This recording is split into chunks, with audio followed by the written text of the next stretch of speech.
मैं मंजुला बी जोगी, हिंदी शिक्षिका, शरणबसवेश्वर उच्च माध्यमिक पाठशाला चित्रहಳ್ಳಿ ಹೊಳಲ್ಕೆರೆ तालुका चित्रदुर्ग जिला।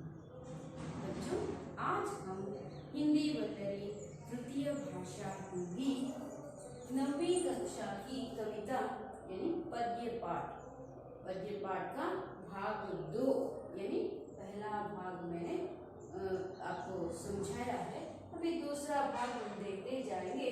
उसमें चलना हमारा काम है के अभ्यास भाग में प्रश्नोत्तरों को देखते जाएंगे। ठीक है बच्चों, क्या है प्रश्नोत्तर में यानी प्रश्न के अभ्यास भाग में एक वाक्य के उत्तर हम देख सकते हैं। तो पहले उसमें देखते जाएंगे क्या है एक वाक्य के उत्तर। एक वाक्य के उत्तर में पहला प्रश्न है, पैरों में कैसी गति भरी है। पैरों में कैसी गति भरी है। पैरों में कौन सी गति भरी है? गति प्रबल पैरों में भरी यानी वाक्य स्वल्प हिंदे ಮುಂದೆ ಆಗಿದೆ। गति प्रबल कौन सी गति? प्रबल गति। गति प्रबल ಅಂತ ಕೊಟ್ಟಿದ್ದಾರೆ ಅಷ್ಟೇ। ನೀವು ಅದನ್ನ ಏನು ಮಾಡಬೇಕು? ಉತ್ತರ प्रबल गति ಅಂತ ಬರೆಯಬೇಕಾಗುತ್ತೆ। पैरों में प्रबल गति भरी है। कैसी गति भरी है? प्रबल गति भरी है। दूसरा प्रश्न है, कवि के अनुसार कब तक विराम नहीं है। ಅಂದ್ರೆ ಕವಿಯ ಅನುಸಾರ ಕವಿತೆಯ ಅನುಸಾರ ಎಲ್ಲಿಯವರೆಗೆ ನಮಗೆ ವಿಶ್ರಾಂತಿ ಅನ್ನುವುದು ಇಲ್ಲ। ಎಲ್ಲಿಯವರೆಗೆ ವಿಶ್ರಾಂತಿ ಅನ್ನುವುದಿಲ್ಲ? ಇಲ್ಲಿಯವರೆಗೆ। ನೋಡಿ ಏನಂತ, कवि के अनुसार मंजिल पाने तक। मंजिल का अर्थ होता है गुरी।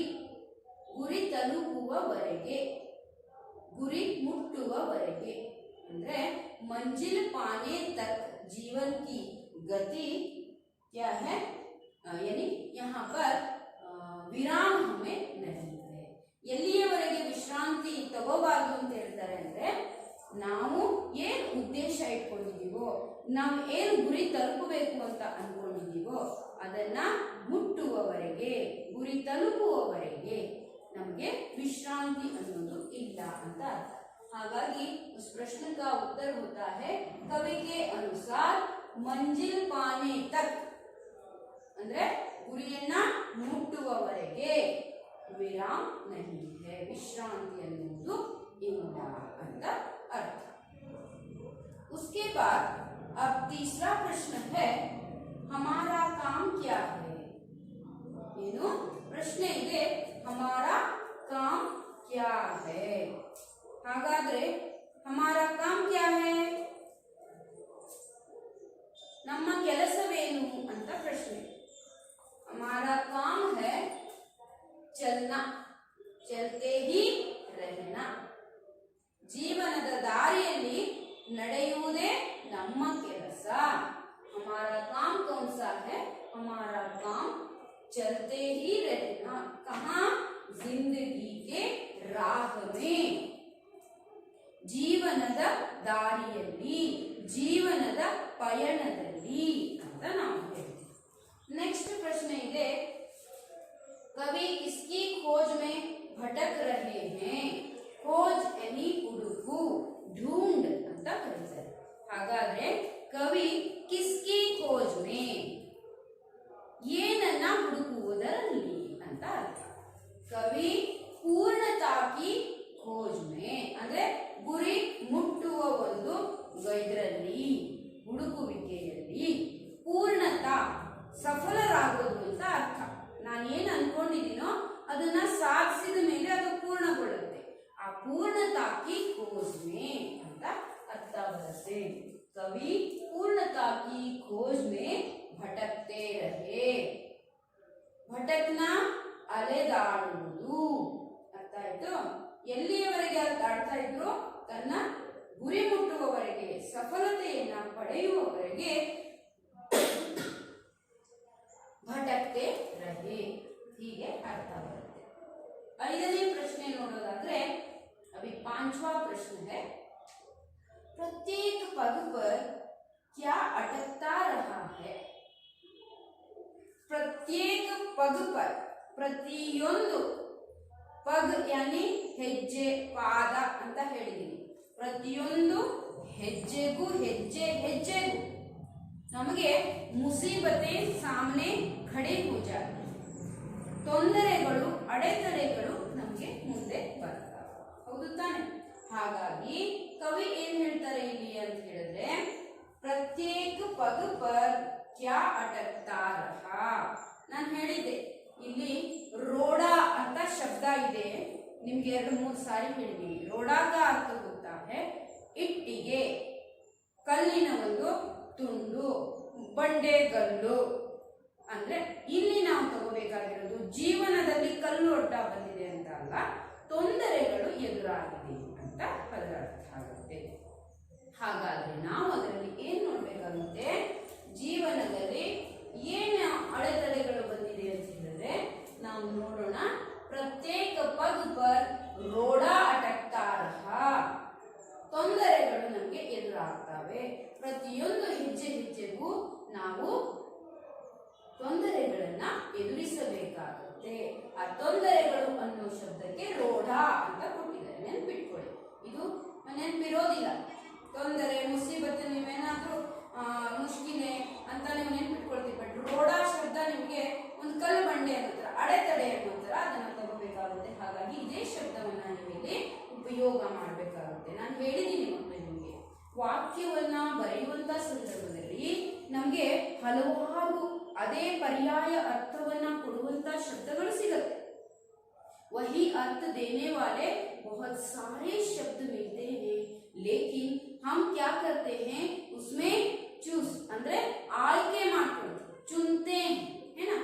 चुनकर उस वाक्य को कौन सा शब्द सटीक लगता है, ಸರಿ ಅನ್ಸುತ್ತೆ, ಅದನ್ನೇ ನಾವು ತುಂಬ್ತೀವಿ अल्वा।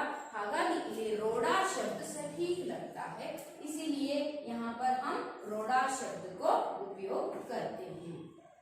उसके बाद और एक प्रश्न है, किसकी गति रुकी नहीं है? ಯಾವುದರ ಚಲನೆ ನಿಲ್ಲಿಲ್ಲ ಅಂತ, ನಿಂತ್ಕೊಳ್ಳಿಲ್ಲ. ರುಕ್ನ ಯಾನಿ ನಿಲ್ಲುವುದು, ರುಕಿ ನಹಿ ಹೈ ಅಂತಂದ್ರೆ ನಿಂತ್ಕೊಳ್ಳಿಲ್ಲ ಅಂತ ಅಲ್ವಾ? ಹಾಗಾದ್ರೆ ಕಿಸ್ಕಿ ಗತಿ ರುಕಿ ನಹಿ ಹೈ, ಯಾವ ಗತಿ ನಿಂತ್ಕೊಳ್ಳಿಲ್ಲ ಹೇಳಿ ನೋಡೋಣ. ಜೀವನ್ ಕಿ ಗತಿ, ಜೀವನದ ಗತಿ ನಿಂತ್ಕೊಳ್ಳಿಲ್ಲ.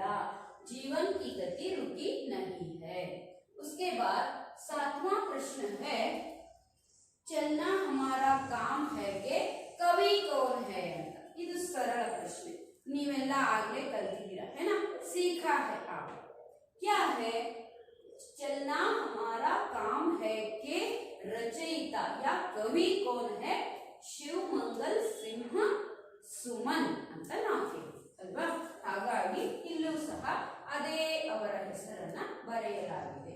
ನನಗೆ ಅನ್ಸುತ್ತೆ 1 से लेकर 7वें प्रश्न यानी प्रश्न तक आपको समझ में आया है उत्तर ಅಲ್ವಾ? ತುಂಬಾ ಸರಳವಾಗಿದೆ. ಪದ್ಯ ಭಾಗದಲ್ಲೇ ನಾವು ಆ ವಾಕ್ಯಗಳನ್ನೇ ಅಂದ್ರೆ ಲೈನ್ಸ್ ಅಲ್ಲೇ ನಾವು ಉತ್ತರವನ್ನ ಹುಡುಕಿ ಬರೀತೀವಿ. ಇದರಲ್ಲಿ ಯಾವುದೇ ಕಷ್ಟ ಅಂತ ಅನಿಸೋದಿಲ್ಲ ಅಲ್ಲ ನಿಮಗೆ? ಸರಿ, ಹಾಗಿದ್ರೆ 2-3 वाक्य के ಬಂದಾಗ 2-3 वाक्य के संदर्भ में आपको थोड़ा तकलीफ होती है, क्योंकि वाक्य को खुद बनाना पड़ता है। गद्य भाग में हुआ तो आप क्या कर सकते हैं, ज्यादा से ज्यादा प्रश्न उसी विषय को यानी टेक्स्ट बुक में किताब में दिया हुआ होता है, उसी को थोड़ा इधर उधर करके लिखते हैं। लेकिन पद्य के संदर्भ में यानी कविता पाठ पढ़ाते समय ऐसा नहीं होता है। क्या होता है यहाँ पर, पद्य पाठ के समय में खुद वाक्य को बनाकर लिखना पड़ता है ना? वहाँ पर कविता जैसी है वैसे ही लिख देते हैं तो वो कविता बन जाती है, ऐसा नहीं है बच्चों। उसे क्या करना है, अपने वाक्य में समेटना है और उसके साथ लिखना है, तभी उत्तर सही होगा। ठीक है, तो हम उसे किस प्रकार लिख सकते हैं देखते जाएंगे। तो 2-3 वाक्य वाक्य के इसमें पहला प्रश्न कौन सा है, हम देखेंगे। आज मेरे सामने है रास्ता इतना बड़ा, इस पंक्ति का आशय क्या है ಅಂತ ಕೇಳ್ತಾರೆ। आज मेरे सामने, आज ಇಂದು मेरे ನನ್ನ सामने ಎದುರುಗಡೆ रास्ता इतना बड़ा, ನನ್ನ ಮುಂದೆ ದಾರಿ ಬಿದ್ದಿದೆ ಅಂತ ಹೇಳಕ್ಕಾಗತ್ತಾ? हागल्ला। उसका अर्थ होता है मेरे सामने मेरा पूरा जीवन बाकी है और उसे जीने का जीवन और भी बहुत सारा। ನಾನು ಜೀವಿಸುವಂತಹ ಜೀವನ ಇನ್ನು ತುಂಬಾ ಇದೆ, ನನ್ನ ಮುಂದೆ ನನ್ನ ಜೀವನದ ದಾರಿ ತುಂಬಾ ದೂರವಾಗಿದೆ, ನಾವು ಅದನ್ನ ತಲುಪಲೇಬೇಕು, ಅದಕ್ಕೊಂದು ಕೊನೆಯ ಹಂತ ಬರೋವರೆಗೂ ನಾನೇನ್ ಮಾಡಬೇಕು, ನಡೀತಾನೇ ಇರಬೇಕು। नहीं होगा ऐसा सोचकर हम बैठ जाते हैं तो हमारी जिंदगी वहीं पर समाप्त होती है। आगे कौन बढ़ता है, वही यश को प्राप्त करता है। यश ಅಂತ ಹೇಳಿದ್ರೆ ಫಿಲಂ ಆಕ್ಟರ್ ಅಲ್ಲ, ಲೇಕಿನ್ ಯಶಸ್ಸು ಕೀರ್ತಿಯನ್ನ ಗಳಿಸ್ತಾರೆ। ಆಗಲ್ಲಪ್ಪ ಅಂತ ಕೂತ್ಕೊಂಡ್ರೆ ಅಲ್ಲೇ ಇರಬೇಕಾಗುತ್ತೆ। उसे हम सामना करके आगे चले जाते हैं तो बहुत सारा जीवन जिंदगी हमारी भरी पड़ी है आ अर्थ ಕೊಡುತ್ತೆ। ಹಾಗಾಗಿ ಸಂಕ್ಷಿಪ್ತವಾಗಿ ನಾನು ಬರೆದಿದ್ದೀನಿ। ಹಾಗಾದ್ರೆ आज मेरे सामने है रास्ता इतना बड़ा, इस पंक्ति का आशय है हमारे सामने हमारी पूरी जिंदगी भरी पड़ी है, उस जीवन में मुसीबतों को सामना करते हुए आगे बढ़ना है। ಇದು ಒಂದು ಕಷ್ಟಗಳು ಬರ್ತವೆ, ಅದನ್ನ ಎದುರಿಸಿ ಮುಂದೆ ನಡಿಬೇಕು, ನಮ್ಮ ಮುಂದೆ ನಮ್ಮ ತುಂಬಾ ಬಹುದೊಡ್ಡ ಜೀವನದ ದಾರಿ ನಮ್ಮ ಎದುರುಗಡೆ ಇದೆ ಅನ್ನೋದು अर्थ। ಅದು ಹಾಗತ್ತೆ उसके साथ साथ करने का काम भी बहुत सारा है, सिर्फ जीवन जीना मतलब खाना पीना सोना नहीं है ना, कुछ कर दिखाना है, तभी एक हम यानी हमारा जीवन सुंदर बन सकता है, हम सफल हो सकते हैं, है ना, एक सम्माननीय यानी योग्य व्यक्तिಗಳು ಅಂತ ಅನಿಸ್ಕೊಳ್ತೀವಿ। ಅದು ಕೂಡ ನೀವು ಹಾಕಬಹುದು। हमारे सामने बहुत सारा काम करने का पड़ा हुआ है, ऐसे ही सोकर एक दिन बिस्तर में ही चले जाना जीवन नहीं है, हर दम काम करते ही आगे बढ़ना है, वही जीवन है। समझ में आया? तो ठीक है बच्चों, इसका यानी उत्तर या आशय यही बनता है। उसमें दूसरा प्रश्न एक है, कविता की अंतिम पंक्तियों में कवि के क्या संदेश दिया है? ಅಂದ್ರೆ ಪದ್ಯದ ಕೊನೆಯ ಪಂಕ್ತಿಗಳಲ್ಲಿ ಸಾಲುಗಳಲ್ಲಿ ಕವಿ ಯಾವ ಉದ್ದೇಶದಿಂದ ಅದನ್ನ ಬರೆದಿದ್ದಾರೆ ಅಂತ ಪ್ರಶ್ನೆ ಇದೆ। ಹಾಗಾದ್ರೆ ಅದನ್ನ ನಾವು ನೋಡೋದಾದ್ರೆ ಇಲ್ಲಿ कविता की अंतिम पंक्तियों में कवि यह संदेश दिया है कि ಈ ತರ ಸಂದೇಶ ಕೊಟ್ಟಿದ್ದಾರೆ, ಏನಪ್ಪಾ ಅಂದ್ರೆ हमारे साथ ही कुछ लोग जीवन के सफर में चलते रहे, ನಮ್ಮ ಜೊತೆಗೆ ನಮ್ಮ ಜೀವನದ ಜೊತೆಗೆ ತುಂಬಾ ಜನ ನಡ್ಕೊಂಡು ಬಂದ್ರು, ಅಂದ್ರೆ ನಮ್ಮ ಜೊತೆಗೆ ಕೆಲಸ ಕಾರ್ಯಗಳನ್ನ ಮಾಡ್ತಾ ಬಂದ್ರು, ಆದರೆ ಅಂತ ತಗೋಬೇಕು ನಾವು ಅದನ್ನ। लेकिन कुछ लोग जीवन से डर कर पीछे रहे, ಕೆಲವರು ಆ ಕಾರ್ಯವನ್ನ ಮಾಡಕ್ಕಾಗದೆ ಇರೋದಕ್ಕೆ ಜೀವನಕ್ಕೆ ಹೆದರಿ ಅಲ್ಲೇ ಉಳ್ಕೊಂಡ್ರು, ಹಿಂದೆ ಸರಿದ್ರು ಅಂತ ಅರ್ಥ। फिर भी जीवन की गति कभी रुकी नहीं है, ಹಂಗಂದ ತಕ್ಷಣ ಜೀವನ ನಿಂತು ಹೋಗೋದಿಲ್ಲ, ಜೀವನ ಮುಂದೆ ಇದ್ದೇ ಇರುತ್ತೆ, ಕೆಲಸ ಕಾರ್ಯಗಳು ಇದ್ದೇ ಇರ್ತವೆ। जो पीछे रहे वो पीछे ही रह गए, ಅಂದ್ರೆ ಹೇಡಿಗಳಾಗಿ ಯಾರು ಹಿಂದೆ ಉಳ್ಕೊಂಡ್ರೋ, ಆ ಕೆಲಸ ಮಾಡಕ್ಕಾಗಲ್ಲ ಅಂತ ಹಿಂದೆ ಸರಿದ್ರೋ ಅವ್ರು ಹಿಂದಕ್ಕೆ ಉಳ್ಕೋಬೇಕಾಯ್ತು। ಆದರೆ रह गए जो लोग उस जिंदगी में हर दम आगे बढ़ने की कोशिश की, ಅಂದ್ರೆ कोशिश किए और सामना किए, वही सफल हुए। ಯಾರು ಜೀವನದ ದಾರಿಯಲ್ಲಿ ಪಯಣದಲ್ಲಿ ತಮ್ಮ ಕೆಲಸ ಕಾರ್ಯಗಳನ್ನ ತೊಂದರೆಗಳು ಅಡೆತಡೆಗಳು ಬಂದರೂ ಸಹ ಅದನ್ನ ಪೂರ್ಣಗೊಳಿಸುತ್ತಾ ಯಾರು ಮುಂದೆ ಸಾಗಿದರೋ ಅವರು ಸಫಲರಾದರು, ಯಶಸ್ಸನ್ನ ಗಳಿಸಿದ್ರು, ಕೀರ್ತಿಯನ್ನ ಗಳಿಸಿದ್ರು, ಅವರೇ ಜೀವನ ಮಾಡೋದಕ್ಕೆ ಯೋಗ್ಯ ಪಾತ್ರರು ಅಂತ ಅನ್ಕೊಂಡ್ರು। ಈ ತರ रहना है क्योंकि चलने का नाम ही जिंदगी है, ಜೀವನದ ದಾರಿಯಲ್ಲಿ ನಡೆಯುವುದಕ್ಕೆ ನಾವೇನು ನಡೀತೀವೋ ಅದೇ ಜೀವನ ಅಂತ ಅನಿಸ್ಕೊಳ್ಳುತ್ತೆ।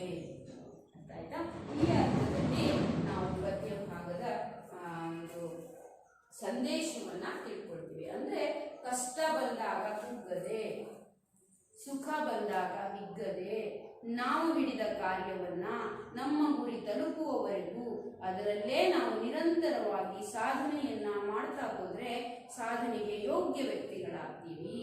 ಇಲ್ಲ ಹೇಳಿಗಳಾಗಿ ಅಲ್ಲಿಗೆ ನಮ್ಮ ಜೀವನವನ್ನ ಕೊನೆಗೊಳಿಸಬೇಕಾಗತ್ತೆ ಅನ್ನೋದು ಕವಿಯ ಈ ಸಾಲಿನ ಸಂದೇಶವಾಗಿದೆ. ಅದನ್ನೇ ನಾನು ಬರ್ತಿದ್ದೀನಿ. ನಿಮ್ಮದೇ ಆದ ವಾಕ್ಯದಲ್ಲಿ ಸಹ ಇನ್ನೂ ಸುಂದರವಾಗಿ ನೀವು ಅದನ್ನ ಬರ್ಕೋಬಹುದು, ಬರೀಬಹುದು. ಅರ್ಥ ಆಯ್ತಾ ಮಕ್ಕಳೇ? ಹಾಗಿದ್ರೆ ನೆಕ್ಸ್ಟ್ ಮೇನ್ ನೋಡೋಕ್ಕಿಂತ ಮೊದಲು ನಾನು ಇದನ್ನ ಅಳಿಸ್ತೀನಿ, ತದನಂತರ ಅದನ್ನ ನೋಡ್ತಾ ಹೋಗೋಣ.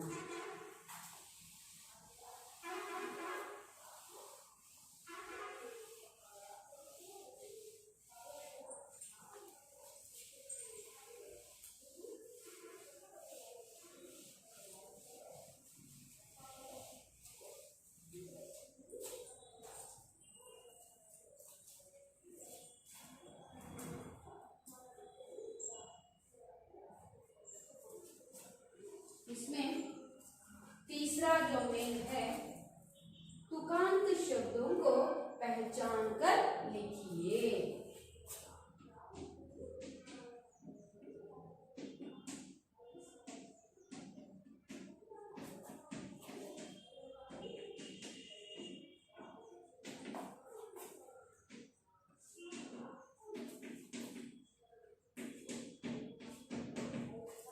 उसमें पहला प्रश्न क्या है? खड़ा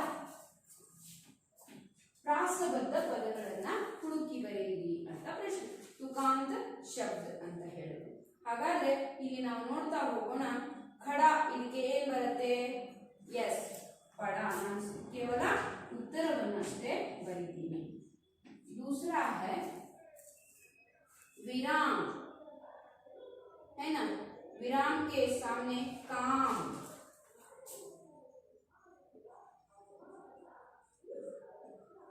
तीसरा प्रश्न है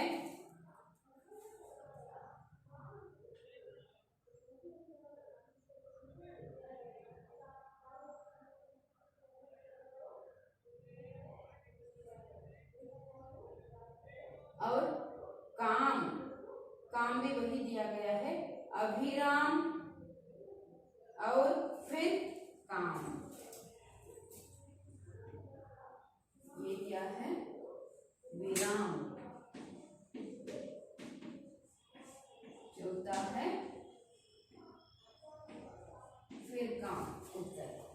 ठीक है, ऐसे शब्द दिए गए हैं, आप इनको लिखते जाना है।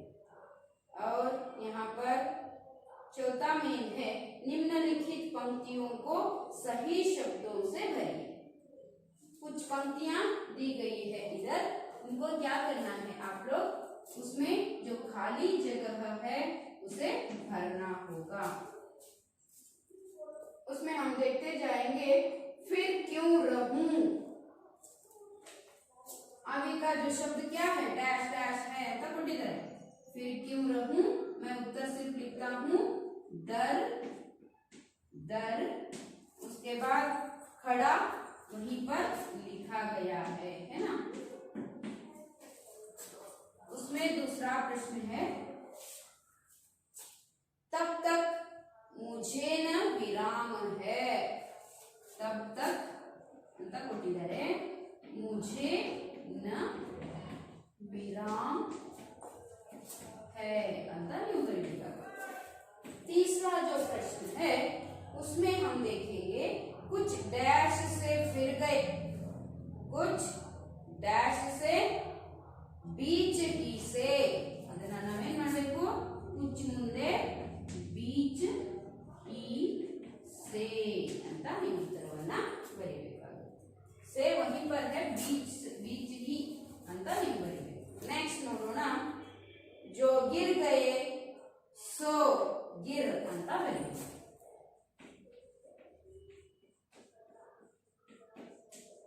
समझ में आया? बहुत सरल और संक्षिप्त उत्तर है, इसे आप भी लिख सकते हैं, फिर भी मैंने लिखा है, लिख लीजिए।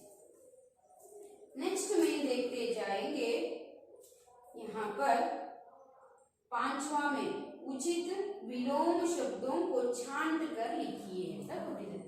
ನೀವೇ ಮಾಡಬಹುದು.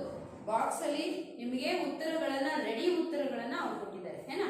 एक तालिका में उत्तर दिया गया है लेकिन उसे चुनकर ढूंढकर उस शब्द के सामने आप सही उत्तर लिखना है.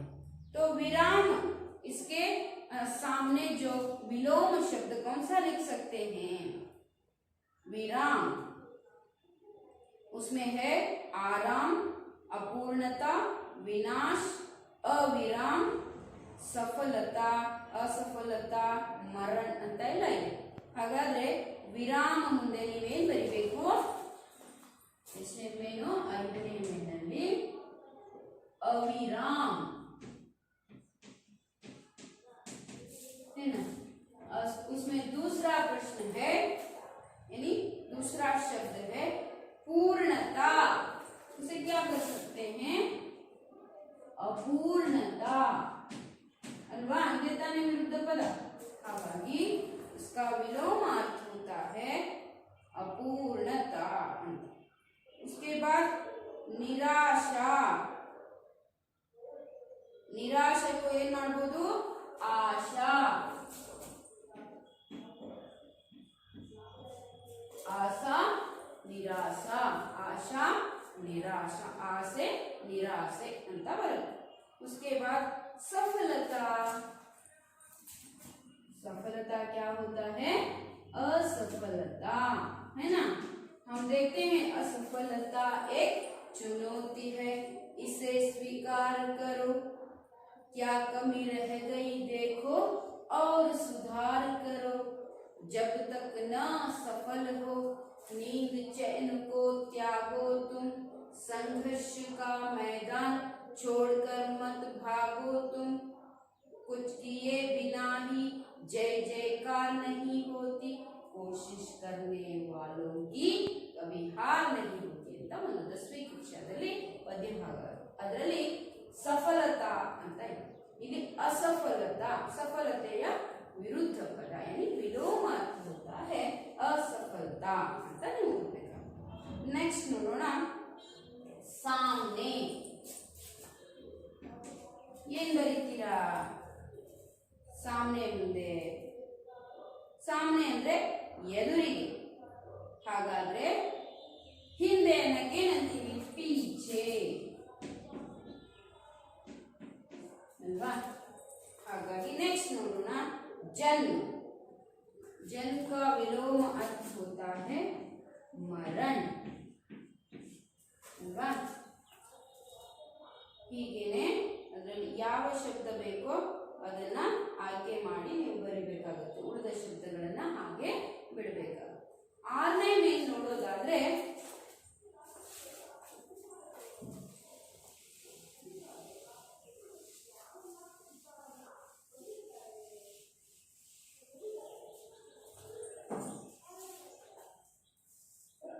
विशेषण शब्दों के साथ ता प्रत्यय जुड़ने से भाववाचक संज्ञाएं बनती है. संज्ञा ಅಂದ್ರೆ ಏನು? ನಾಮಪದ ನೌನ್ ಅಲ್ವಾ. ಹಾಗಾದ್ರೆ ತಾ ಪ್ರತ್ಯಯವನ್ನ ಜೋಡಿಸುವುದರಿಂದ ಯಾವ ಶಬ್ದಕ್ಕೆ? ವಿಶೇಷಣ ಶಬ್ದಕ್ಕೆ ತಾ ಪ್ರತ್ಯಯವನ್ನ ಜೋಡಿಸುವುದರಿಂದ ಭಾವವಾಚಕ ನಾಮಪದ ಆಗತ್ತಂತೆ. ಹೇಗೆ ನೋಡೋಣ. कविता में पूर्णता, सफलता. ನೋಡಿ सफल ಇದು ಒಂದು विशेषण शब्द. पूर्ण एक विशेषण शब्द है, उसके सामने क्या जुड़ा है? ता प्रत्यय जुड़ा है ना. उससे भाववाचक संज्ञा बन सकती है. प्रत्यय जुड़ा है. ऐसे ता प्रत्यय से जुड़े 5 शब्दों की सूची बनाइए ಅಂತ ಕೊಟ್ಟಿದ್ದಾರೆ. ನೋಡಿ सुंदर को हम ता जोड़ते हैं तो क्या हो जाता है? ता प्रत्यय को जोड़ते हैं तो सुंदरता. तब एक कौन सी संज्ञा बन सकती है? भाववाचक संज्ञा बन सकती है. ಹಾಗಾಗಿ ಭಾವನಾಮ ಅಂತ ನಾವು ಕರಿತೀವಿ. ಭಾವನಾಮ ಅಲ್ಲ ಮತ್ತೆ ಭಾವನಾಮ. ಹಾಗಾಗಿ ನಾವು ನಾಮಪದಗಳಲ್ಲಿ ಇದನ್ನ ನೋಡ್ತಾ ಹೋಗ್ತೀವಿ. ತಾ ಪ್ರತ್ಯಯವನ್ನ ವಿಶೇಷಣ ಶಬ್ದಕ್ಕೆ ತಾ ಪ್ರತ್ಯಯವನ್ನ ಜೋಡಿಸುವುದರಿಂದ ಇಲ್ಲಿ ಭಾವನಾಮ ಹೇಗಾಗತ್ತೆ ಅಂತಹ 5 ಸ್ವರವಾಗಿದೆ. ಹಾಗಾದ್ರೆ ನೀವೇ ಬರಿಬಹುದು ಅಲ್ವಾ? ಏನ್ ಮಾಡ್ಬೋದು ನೋಡಿ. ಅಪೂರ್ಣ ಅಂತ ತಗೊಂಡ್ವಿ ನಾವು. ಒಂದು ಅಪೂರ್ಣತ,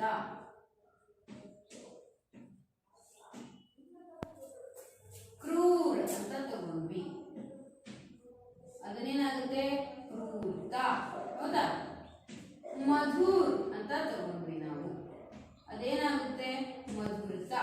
हौदा? उसके बाद और कौन से शब्द लिख सकते हैं?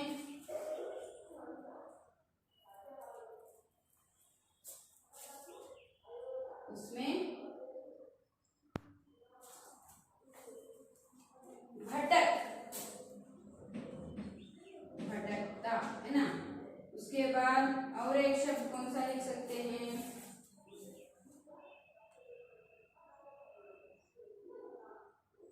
सरल, है ना।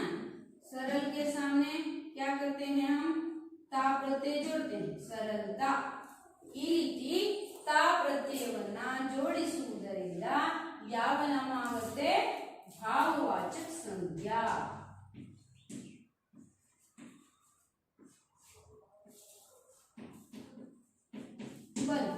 ठीक है, हम आगे देखते जाएंगे. ये भी हो गया.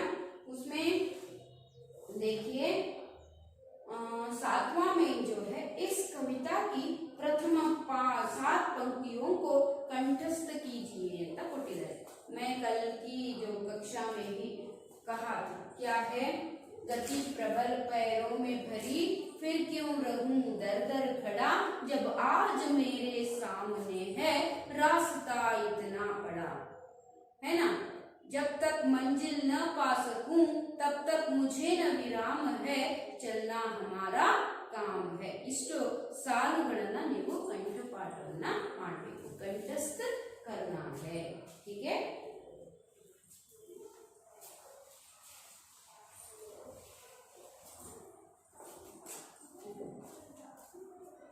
उसके साथ हम जो अगला भाग है, भावार्थ लिखिए. मैंने 2-3 वाक्य के उत्तर के संदर्भ में भी कहा है, उसी अर्थ को यहाँ पर रखना है. मैं पूर्णता की खोज में दर दर भटकता ही रहा. ಅಂದ್ರೆ ಏನ್ ಮಾಡಬಹುದು ಇಲ್ಲಿ? मैं सफल होने के लिए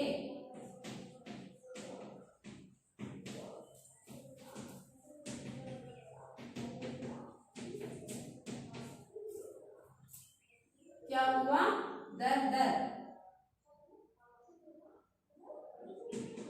द्वार द्वार पर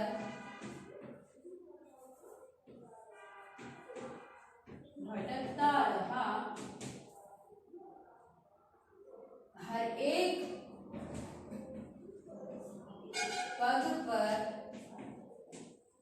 मुझे समस्याएं, मुश्किलों को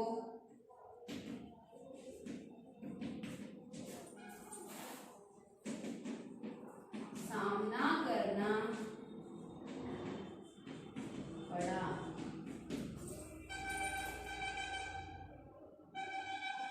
लेकिन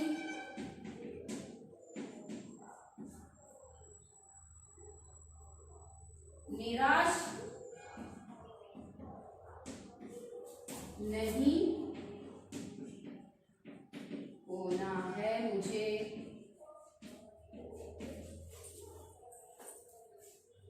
इसी का नाम ही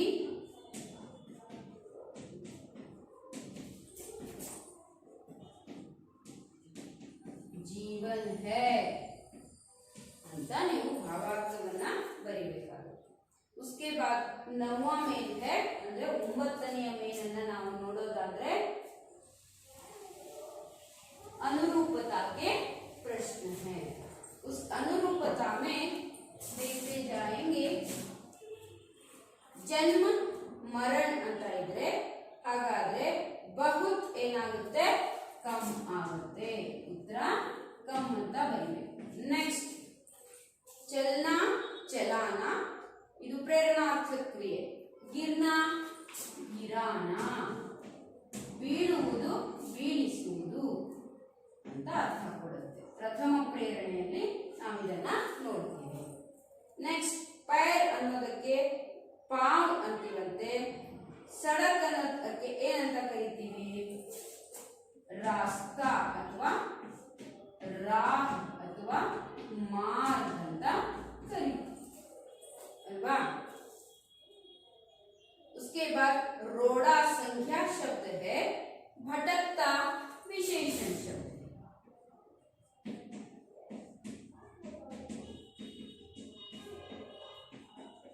ತುಂಬಾ ಸರಳವಾದ ಉತ್ತರಗಳನ್ನು ನಾವಿಲ್ಲಿ ನೋಡ್ತೀವಿ. ಹಾಗೆಯೇ ಮಕ್ಕಳೇ, ಇಲ್ಲಿಯವರೆಗೆ ನೀವು अब तक जो चलना हमारा काम है कविता में आने वाले अभ्यास भाग को पूर्ण रूप से मैंने यहाँ पर समझाया है. उसको लिखना है और उसको क्या करना है, सीख कर लिखने की और कोशिश करना है. टेस्ट के रूप में आपको घटक परीक्षा के रूप में प्रश्न को निकालकर उसे लिखना होगा और सीखना होगा. और यहाँ पर कविता से आगे दिया गया है, इस कविता का शीर्षक चलना हमारा काम है. इसे बदलकर आप कुछ लिख सकते हैं. आप लिख कर लाइए. नीचे कुछ शब्द दिए गए हैं, उनकी सहायता से बच्चों से एक छोटी कविता लिखवाने की कोशिश करें. यह स्वयं कविता लिखकर छात्रों से वाचन करवाएं. कुछ शब्द दिए गए हैं, इन शब्दों को आप उपयोग करके छोटी सी कविता को लिखने के लिए कोशिश करना है. जीवन मूल्यों से संबंधित 10 गुणों की सूची बच्चों से बनवा कर कक्षा में टंगवाइए.